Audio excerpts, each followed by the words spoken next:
Latest എപ്പിസോഡുകൾ മറക്കാതെ കാണാൻ നിങ്ങൾ സബ്സ്ക്രൈബ് ചെയ്യൂ. Ramesh Pisharody entertainments on YouTube. Hi hello നമസ്കാരം, ഞാൻ നിത്യ പ്രവീൺ. എല്ലാ പെൺകുട്ടികളുടെയും ജീവിതത്തിലെ ആദ്യത്തെ ഹീറോ എന്ന് പറയുന്നത് നമ്മുടെ അച്ഛനാണല്ലേ.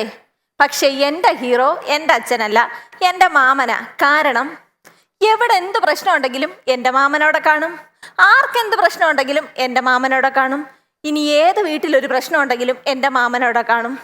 പക്ഷെ എനിക്ക് ഇച്ചിരി അറിവായി തുടങ്ങിയപ്പോഴാണ് മനസ്സിലായത്, ഈ പ്രശ്നങ്ങൾക്കെല്ലാം കാരണക്കാരൻ ബലിക്കാക്കയുടെ ഫിഗറുള്ള എൻ്റെ മാമനാന്നുള്ളത്. ഈ പുള്ളി വെറുതെ ഇരുന്ന് ആലോചിക്കുന്ന കാണുമ്പോൾ നമ്മൾ മനസ്സിലാക്കണം അടുത്ത എന്തെങ്കിലും കൊനഷ്ട വേല ഒപ്പിക്കാനാണെന്നുള്ളത്. പണ്ട് CD ഇട്ട് സിനിമ കാണുന്നൊരു പരിപാടി ഉണ്ടായിരുന്നു, പാർട്ട് 1ഉം പാർട്ട് 2ഉം. ഈ മരങ്ങോടൻ ആദ്യമേ പാർട്ട് 2 ഇട്ടങ്ങ് കാണും, പിന്നെ പാർട്ട് 1 ഇട്ട് കാണും. എന്നിട്ട് പറയും സിനിമയുടെ കഥ എല്ലാം എനിക്ക് മനസ്സിലായെന്ന് പറഞ്ഞൊരു ഒറ്റ ഒരു പോക്ക. എന്തിനാന്നോ എന്തോ. വെളുപ്പാങ്കാലത്ത് കോഴി കൂവുന്ന സൗണ്ട് കേട്ട് ഉറങ്ങാൻ പറ്റുന്നില്ലെന്നും പറഞ്ഞുകൊണ്ട് ഉറങ്ങിക്കിടന്ന കോഴിയുടെ അണ്ണാക്കി കൊണ്ടു ചെന്ന് സൂപ്പർ ഗ്ലൂ ഒട്ടിച്ച് വെച്ചിട്ട് കയറി കിടന്നുറങ്ങി. ഈ കോഴി എങ്ങനെയോ ഒട്ടിപ്പിളക്കിയെന്നും പറഞ്ഞുകൊണ്ട് പിറ്റേന്ന് രാവിലെ ആ കോഴിയെ തട്ടി പ്ലേറ്റിലാക്കി വയറ്റിലാക്കാൻ നോക്കിയപ്പം നമ്മുടെ കൂരോമളയിലെ രമണ ചേച്ചി വന്നു കിടന്ന് അറഞ്ചം പുറഞ്ചം അങ്ങ് പ്രാവുക. അപ്പോഴാ കേട്ടോ ഞങ്ങൾക്ക് മനസ്സിലായത് ഇത് രമണ ചേച്ചിയുടെ കോഴിക്കുട്ടി കിടന്നുറങ്ങിയ കോഴിയായിരുന്നെന്നുള്ളത്. അല്ലാതെ നമ്മുടെ വീട്ടിൽ കോഴിയും കോഴിക്കൂടും ഒന്നും ഇല്ലല്ലോ, ആകെയുള്ള കോഴിക്കുട്ടി കിടന്നുറങ്ങുന്നത് ഞങ്ങളാ. ഈ മാമന്റെ സ്വഭാവം ഇങ്ങനെ ആയതുകൊണ്ട് തന്നെ അപ്പൂപ്പനൊരു കാര്യം അങ്ങ് തീരുമാനിച്ച് പുള്ളിയെ കൊണ്ടങ്ങ് പെണ്ണ് കെട്ടിക്കാന്ന്. അപ്പോഴോ ഇങ്ങനെ കൊടുക്കലത്തെ ഡിമാൻഡ് നമ്മുടെ ഡയാനെ പോലൊരു പെണ്ണ് മതിയെന്ന്. ഡയാനയുടെ അത്രയും സൗന്ദര്യം വേണം, അത്രയും മുടി വേണം, അത്രയും നിറം വേണം. ഈ വേട്ടാവളിയനൊക്കെ പെണ്ണ് കിട്ടുന്നത് തന്നെ വലിയ കാര്യം. അങ്ങനെ അവസാനം തപ്പി പിടിച്ച് അത്രയും ഗ്ലാമർ ഇല്ലെങ്കിലും ഒരു പെണ്ണിനെ ഒപ്പിച്ച് എന്തായാലും ആ മണ്ടത്തരങ്ങളൊക്കെ കറക്റ്റ് അതുപോലെ തന്നെ ഉണ്ട്. അങ്ങനെ കല്യാണമൊക്കെ ഉറപ്പിച്ച് ഞങ്ങൾ ഡ്രസ്സ് എടുക്കാനായിട്ട് കടയിലേക്ക് പോയി. ഞങ്ങൾ ഡ്രസ്സ് എടുക്കാൻ കയറിയത് 3ാമത്തെ നിലയെ. കുറച്ച് കഴിഞ്ഞപ്പോഴുണ്ടേ താഴത്തെ നിലന്ന് ഭയങ്കര കരച്ചില്. എന്തുവാന്നറിയാൻ വേണ്ടി ഞങ്ങൾ എല്ലാവരും കൂടെ താഴത്തെ നിലയിട്ട് ഓടിച്ചെന്ന്. അപ്പോഴെന്തുവാ, തുണിയെടുക്കാൻ വന്ന 3 ചേച്ചിമാര് ബോധം കെട്ട് കിടക്കുന്നു. ഈ ബലിക്കാക്കയുടെ ഫിഗറുള്ള ഈ വൃത്തി കെട്ടവൻ ട്രയൽ റൂമാന്നും പറഞ്ഞോണ്ട് കയറി ലിഫ്റ്റിനകത്ത് കയറി തുണി മാറി. ലിഫ്റ്റ് ഇറങ്ങി താഴെ വന്നപ്പോ തുറന്ന് നോക്കിയപ്പോഴെന്തുവാന്ന് സംഭവം എന്താന്ന് വെച്ച് കഴിഞ്ഞാലേ, ഈ മാമന് തുണിയില്ല മണിയില്ല, എല്ലാരും കണ്ട് പേടിച്ച് നിൽക്കുക. അങ്ങനെ അവസാനം ഞങ്ങള് മാമനെ വിളിച്ചോണ്ട് വന്ന് കല്യാണം അങ്ങ് നടത്തി. കല്യാണം കഴിഞ്ഞ് ആദ്യ നാളിൽ മാമിക്ക് MAക്ക് പഠിക്കണമെന്ന് ആഗ്രഹം മാമനോട് പറഞ്ഞപ്പം മാമൻ കേട്ടതിൻ്റെ കുഴപ്പമാണോ എൻ്റെ മാമ പറഞ്ഞതിൻ്റെ കുഴപ്പമാണോന്ന് എനിക്കറിയത്തില്ല. MAക്ക് വർഷം പഠിക്കേണ്ട കോഴ്സ് 9 മാസം കൊണ്ട് അമ്മയ്ക്ക് പഠിപ്പിച്ച് പുള്ളിക്കാരി അങ്ങ് വീട്ടിലിരുത്തി. അതിന് കിട്ടിയ സർട്ടിഫിക്കറ്റ് അലമാരിക്കകത്ത് വെക്കാൻ പറ്റാത്തത് കൊണ്ട് മാത്രം ഇപ്പം വീട്ടിൽ ഓടിക്കളിച്ച് നടക്കുന്നു. രണ്ടാമത് ബ്യൂട്ടീഷ്യൻ കോഴ്സ് മാമിക്ക് പഠിക്കണമെന്ന് പറഞ്ഞപ്പോഴും സർട്ടിഫിക്കറ്റ് മാമൻ കൊടുത്ത്. ഇടയ്ക്കിടയ്ക്ക് ഇങ്ങനെ സർട്ടിഫിക്കറ്റ് മേടിക്കാൻ ത്രാണി ഇല്ലാത്തത് കൊണ്ടായിരിക്കാം പിന്നെ ജീവിതത്തിൽ ഒരാഗ്രഹവും മാമി പറഞ്ഞിട്ടില്ല. കല്യാണം കഴിഞ്ഞ ആദ്യ നാളുകളിലൊക്കെ മാമനെ വിളിക്കുന്നത് ശ്രീയേട്ടാന്നാ. മാമന്റെ പേര് ശ്രീധരനാ. ഇത് കേട്ടപ്പോൾ എൻ്റെ അമ്മയ്ക്കൊരാഗ്രഹം എൻ്റെ അച്ഛനെ പേര് ചുരുക്കി വിളിക്കണമെന്ന്. എൻ്റെ അച്ഛൻ്റെ പേര് തുളസീധരൻ.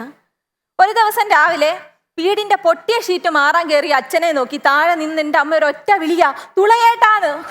സത്യം പറയാലോ, പാവം പിടിച്ച എൻ്റെ അച്ഛൻ 1.5 മണിക്കൂറില്ല ശ്രീകൃഷ്ണൻ നിൽക്കുന്നോണോ അങ്ങ് നിന്ന്. പക്ഷെ ഞാൻ അന്നേരം ഒന്നും അത് ചിന്തിച്ചില്ല. ഞാൻ ചിന്തിച്ച ഒറ്റ കാര്യമുള്ളൂ, അച്ഛനെ അമ്മ തുളയേട്ട എന്ന് വിളിക്കുന്നത് കണ്ടിട്ട് താഴെ നിൽക്കുന്ന എൻ്റെ വല്ലിച്ച മുരളീധരന് കയറി വല്ലുമച്ചി മുറിയേട്ട എന്നങ്ങനെ വിളിച്ചിരുന്നെങ്കിൽ തീർന്നേനെ. ഈ മാമന്റെ വെള്ളമടി കൂടിക്കഴിഞ്ഞപ്പം മാമനെ ഉപദേശിക്കാനായിട്ട് വല്ലിച്ചൻ എൻ്റെ അച്ഛനെ പറഞ്ഞു വിട്ട്, നിങ്ങളൊന്ന് ചിന്തിക്കണം, ഈ അണലിയെ ഉപദേശിക്കാൻ വേണ്ടിയിട്ട് രായവെമ്പാലെ പറഞ്ഞു വിട്ടേക്കുന്നു. ഇത്തിരി കഴിഞ്ഞപ്പോൾ 2 പാമ്പുകളും ഇല്ല. എന്തുവാ, റോഡിൽ കിടന്ന് നാഗനൃത്തമായിരുന്നു. എൻ്റെ മാമിയുടെ ചെലവ കറക്റ്റ് സമയത്ത് ഇടപെട്ടത് കൊണ്ട് പോലീസ് കേസൊന്നും ഉണ്ടായിട്ടില്ല. കുറച്ച് കഴിഞ്ഞപ്പോൾ 2 പാമ്പുകളും കൂടെ വരുന്നു. ആടുപാമ്പേ ആടാടു പാമ്പേ ആടാടു പാമ്പേ എന്നും പറഞ്ഞുകൊണ്ട് നമ്മുടെ അമ്മൂമ്മ ചാടി ഇറങ്ങിയ ഒരു സെന്റിമെന്റൽ ഡയലോഗാ. എടാ നീയൊക്കെ എന്നെ ഓർത്തോ, നിന്റെ അച്ഛനെ ഓർത്തോ? ഓർക്കാഞ്ഞിട്ടല്ലമ്മേ, നിങ്ങൾക്കൂടെ തരാനുള്ള സാധനം കയ്യിലില്ലായിരുന്നെന്ന്. പിന്നെ അമ്മൂമ്മയെ കുറ്റം പറഞ്ഞിട്ട് കാര്യമില്ല. അമ്മൂമ്മയ്ക്ക് എപ്പടി 2 എണ്ണം അടിച്ചിട്ട് ജില്ലെന്നും പറഞ്ഞ് നിൽക്കുന്ന അപ്പൂപ്പനെ ഇഷ്ടം. അങ്ങനെ ഇഷ്ടം കൂടി ഇപ്പം ജില്ലെന്നും പറഞ്ഞ് നിൽക്കുന്ന മക്കൾ 10 എണ്ണം ചുറ്റി. അത് ഓർത്താ മതിയായിരുന്നു. എൻ്റെ അമ്മൂമ്മയുടെ സങ്കടം സഹിക്കാൻ വയ്യാതെ എൻ്റെ മാമൻ എന്തോ ഇത് അന്നേരം തന്നെ പോയി അപ്പൂപ്പനുള്ള സാധനം മേടിക്കാനായിട്ട്.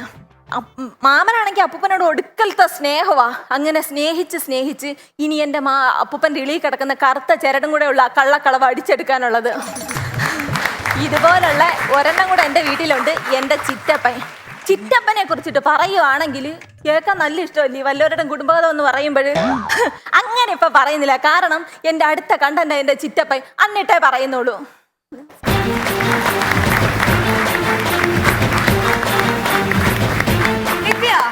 നല്ല രസമുള്ള പെർഫോമൻസ് ആയിരുന്നു. ഭയങ്കര ക്യൂട്ടായിട്ട് തോന്നി. കഥകളും ഒക്കെ നല്ല തമാശയുള്ള കഥകളൊക്കെ ആയിരുന്നു. വീട്ടിലെ കാര്യങ്ങളൊക്കെ ഭയങ്കര രസമുണ്ടായിരുന്നു. ചേട്ടനോട് ചോദിക്കാം. രമേശ് ചേട്ടാ, ഇന്ന് നിത്യയുടെ ഭർത്താവ് ഇവിടെ വന്നിട്ടുണ്ട് ഷൂട്ടിംഗ് കാണാൻ വേണ്ടിയിട്ട്. അതെ, പ്രവീൺ. അതുകൊണ്ട് നിത്യ ഒന്നും തെറ്റിക്കാതെ വളരെ ഗംഭീരമായിട്ട് നന്നായിട്ട് പറഞ്ഞു. പുള്ളിനെ ഇനി എല്ലാ ദിവസവും ഇവിടെ കൊണ്ടിരിക്കാലോ എന്ന് ഞാൻ ആലോചിക്കുക. പ്രവീൺ വന്ന് നിന്നപ്പോ നിത്യ ഗംഭീരമായിട്ട് ചെയ്യുന്നുണ്ട് അല്ലേ?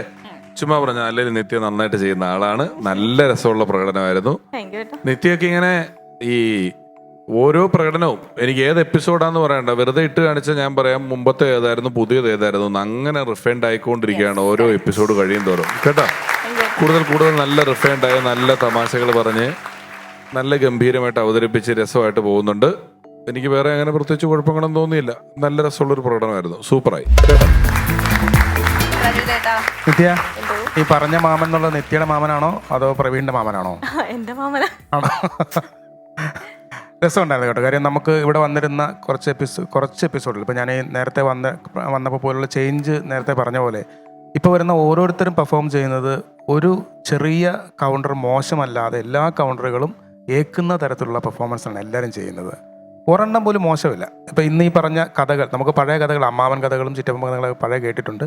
പക്ഷേ ഈ മാമൻ കഥകൾ കുറേ നല്ല രസമായിട്ടുള്ള ചെറിയ തമാശകൾ, ചില തമാശ നമ്മൾ കേട്ടതാണെങ്കിൽ പോലും അതൊട്ടും ബോറില്ലാതെ, അല്ലേ? ചിലത് നമ്മൾ കേട്ടതാണെങ്കിൽ പോലും അത് ബോറില്ലാതെ കറക്റ്റായിട്ട് പ്ലേസ് ചെയ്തു എന്നുള്ള അടിപൊളി. നിത്യയുടെ ആദ്യത്തെ പെർഫോമൻസ് മുതൽ നല്ലതായിരുന്നു. അപ്പോൾ വീണ്ടും കുറച്ചുകൂടെയൊക്കെ പോളിഷ് ചെയ്ത് നന്നാക്കിക്കൊണ്ട് വരുവാണ്. അതാണ് ഒരു വലിയ plus point. Keep it up. അടിപൊളി. അത് ഇതുപോലത്തെ ഒരു മാമൻ എനിക്കും ഉണ്ടായിരുന്നു. ആ കഥ പറയാനൊരു സമയം കിട്ടുമെന്നാണ് എനിക്ക് പേടി. കാരണം വലിയ കഥയാ, അതുകൊണ്ടാ. പറഞ്ഞു നോക്ക്, നമുക്ക് ഇല്ലെങ്കിൽ നോക്കാമല്ലോ. ഇല്ലെങ്കിൽ നമുക്ക് കളയാം. അതായത് ഈ മാമനൊരു കൂട്ടുകാരനുണ്ട്. അപ്പോൾ ഈ വീടിൻ്റെ അടുത്ത് ഒരു തള്ള ചത്തുപോയി. ഇപ്പോൾ കുഴിച്ചിടുന്നതായിട്ട് കുഴി കുത്തണം. അപ്പോൾ സ്ഥിരം കുഴി കുത്തുകാരന് അന്ന് ചിക്കൻ ബോക്സ് വന്ന് കിടക്കുക, കുഴി കുത്താൻ ആളില്ല. അപ്പോൾ ഈ വീട്ടിൽ ഈ തള്ളയുടെ ബന്ധുക്കൾ വിളിച്ചിട്ട് ഇവരോടടുത്ത് പറഞ്ഞ്, രണ്ടുപേരുടെ അടുത്ത് പറഞ്ഞ് കുഴി ഒന്ന് കുത്താമോ? അപ്പോൾ ഫുള്ളൊരെണ്ണം മേടിച്ച് തന്നാൽ കുഴി കുത്തി തരാമെന്ന് പറഞ്ഞു. അങ്ങനെ ഫുള്ളൊരെണ്ണം മേടിച്ച് ഇവർ തൂമ്പയ്ക്കായിട്ട് സെമിത്തേരി പോയി കുഴി കുത്തു തുടങ്ങി. കുഴി കുത്തി ഇടയ്ക്കൊരെണ്ണം കുഴി കുത്തും, പിന്നെ അടിക്കും, കുഴി കുത്തും. അങ്ങനെ കുത്തി ഏകദേശം ഒരു 3-4 അടി താഴ്ചയായി. അപ്പം മഴ പെയ്യാൻ തുടങ്ങി കഴിഞ്ഞപ്പോൾ ഇവർ എന്ത് ചെയ്തു, അവിടെ നിന്ന് 2-3 കോലൊക്കെ എടുത്തിട്ട് അവിടെ ഒരു പ്ലാസ്റ്റിക് കടലാസ് ഇറന്ന് വെച്ചത് വലിച്ചു കെട്ടി, എന്നിട്ട് അതിൻ്റെ അടിയിൽ നിന്നിട്ട് കുഴി കുത്തിക്കൊണ്ടിരിക്കാം. അപ്പോൾ വേറൊരു അപകടം, മഴ പെയ്തിട്ട് ഗ്യാസ് ലൈറ്റാണ് കയ്യിൽ, അത് കെട്ടുപോയി. അപ്പോൾ ഗ്യാസ് ലൈറ്റ് കെട്ടിപ്പോൾ ഇരുട്ടായല്ലോ. അപ്പോൾ എന്ത് ചെയ്യും? ഒരു കാര്യം ചെയ്യാം, ഈ ഗ്യാസ് ലൈറ്റ് മാൻഡിൽ രണ്ടാമത് കെട്ടിയാലേ കത്തുള്ളൂ. അത് പലചരക്കടക്കാരൻ പത്രോസേട്ടനെ വിളിച്ചെഴുന്നേപ്പിച്ചിട്ട് വേണം മാൻഡിൽ മേടിക്കാൻ. ഒരാൾ പോയി മാൻഡിൽ മേടിക്കണം. അപ്പോൾ ആര് പോകും? അപ്പോൾ മറ്റവൻ പറഞ്ഞു ഞാൻ പൊക്കോളാം. അപ്പോൾ മറ്റേ ആൾക്ക് ഈ കയ്യിലിരിക്കണം ബാക്കി കൂടി അടിക്കാനുള്ളൊരു ഇതിനകത്ത് പറഞ്ഞ് നീ പൊക്കോ എന്ന് പറഞ്ഞിട്ട് ഇയാൾ മാൻഡിൽ മേടിക്കാൻ പോയി. മറ്റവൻ 2 കൂടി അടിച്ചിട്ട് പിന്നെയും കുഴി കുത്തിയപ്പോൾ വേറൊരു അപകടം ഉണ്ടായി. ഈ മഴ പെയ്ത് ഈ പ്ലാസ്റ്റിക് ഗ്ലാസ്സിൽ വെള്ളം നിറയുന്നുണ്ടായിരുന്നു. പുള്ളി അറിഞ്ഞില്ല. പുള്ളി ഇങ്ങനെ കുത്തി നിൽക്കുന്ന സമയത്ത് ഇതെല്ലാം കൂടി ഇടിഞ്ഞു പൊളിഞ്ഞ് പുള്ളിയുടെ തലയിലേക്ക് വീണ സമയത്താണ് മറ്റവൻ ഗ്യാസ് ലൈറ്റായിട്ട് വരണത്. ഗ്യാസ് ലൈറ്റായിട്ട് വന്നപ്പോൾ എന്താ, ഈ കുഴി കുത്തിയോടത്ത് ഒന്നുമില്ല, അവിടെ നിന്ന് ഒരു കറുത്ത രൂപം പൊങ്ങി വരുന്നു. ഇത് കണ്ട വഴി അവൻ ഗ്യാസ് ലൈറ്റ് അവിടെ വെച്ചിട്ട് ഓടിക്കളഞ്ഞു. ഇയാളെ മുകളിൽ വന്നിട്ട് ഈ ഗ്യാസ് ലൈറ്റ് ഈ പ്ലാസ്റ്റിക് ഗ്ലാസ്സൊക്കെ വലിച്ചു മാറ്റി നോക്കിയപ്പോൾ ഒരു കല്ലറയുടെ അപ്പുറത്ത് നിന്ന് വെളിച്ചം വരുന്നു. അത് കണ്ട വഴി ബോധം കെട്ട് പിന്നെ അതിനകത്തേക്ക് തന്നെ വീണു. പിന്നെ പിറ്റേ ദിവസം രാവിലെയാണ് ഇതിൻ്റെ ക്ലൈമാക്സ്. പിറ്റേ ദിവസം രാവിലെ ഒരു വല്യമ്മ പള്ളിയിലേക്ക് വരാം. അപ്പോൾ ഈ വല്യമ്മയുടെ സ്ഥിരം വല്യപ്പൻ്റെ കുഴിയാണ് ഇവർ തുറന്നേക്കണത്. വല്യമ്മ വന്നു നോക്കിയപ്പോൾ അവിടെ കുഴിയിൽ ആരുമില്ല. കുഴി തുറന്നു കിടക്കുന്നു. വല്യമ്മ വിചാരിച്ചൊക്കെ വല്യപ്പൻ ഉയർത്തെഴുന്നേറ്റോന്ന് വല്യമ്മയ്ക്ക് സന്ദേഹം.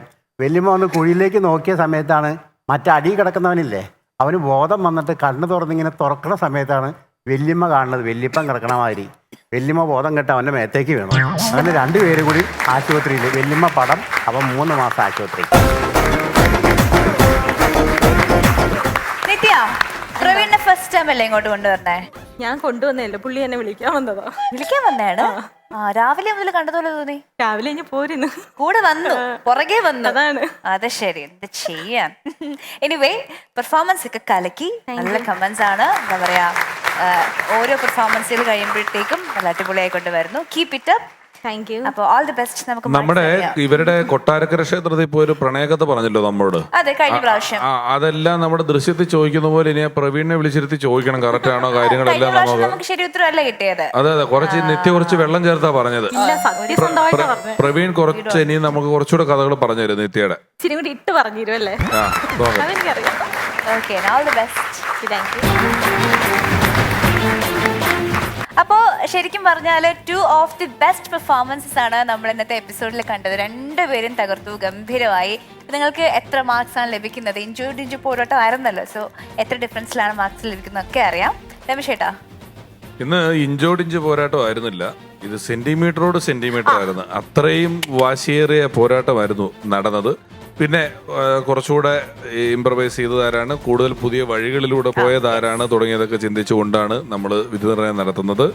നിത്യക്ക് 50-ൽ 46. 50-ൽ 46 Nithya. Total 92 out of 100. Congratulations Nithya, super, പൊളിച്ചു. നീ ഇവിടെ നവീൻ 50-ൽ 47. 47 out of 50. ഞാനും 3 മാർക്ക് കുറച്ചു, 47. 47. അപ്പൊ ടോട്ടൽ 94 ഔട്ട് ഓഫ് 100. അടിപൊളി. ഓക്കെ, നല്ല സ്കോർസ് ആണ് രണ്ടുപേർക്ക് ഞാൻ ലഭിച്ചിരിക്കുന്നത്. 94 4 കുറച്ചിരിക്കുന്നു. 90. ആർക്ക്? നിങ്ങൾക്ക് മാർക്ക് ഇടാനുള്ള അധികാരമില്ല. ഇല്ലേ? നിങ്ങളെ സുഹൃത്ത് അവര് മാർക്കിടാതെ നോക്കിയാണ്. വേണ്ട, ഇട്ടോ. അത് തന്നെ ഉറപ്പിച്ചു. ഇന്നത്തെ എപ്പിസോഡിലെ best performer S Naveen. Once upon a time കലിപ്പനും കാന്താരിയും വിജയികൾക്ക് ലഭിക്കുന്നത് ഹാർവസ്റ്റ് എബ്രോഡ് സ്റ്റഡീസ് നൽകുന്ന സമ്മാനം.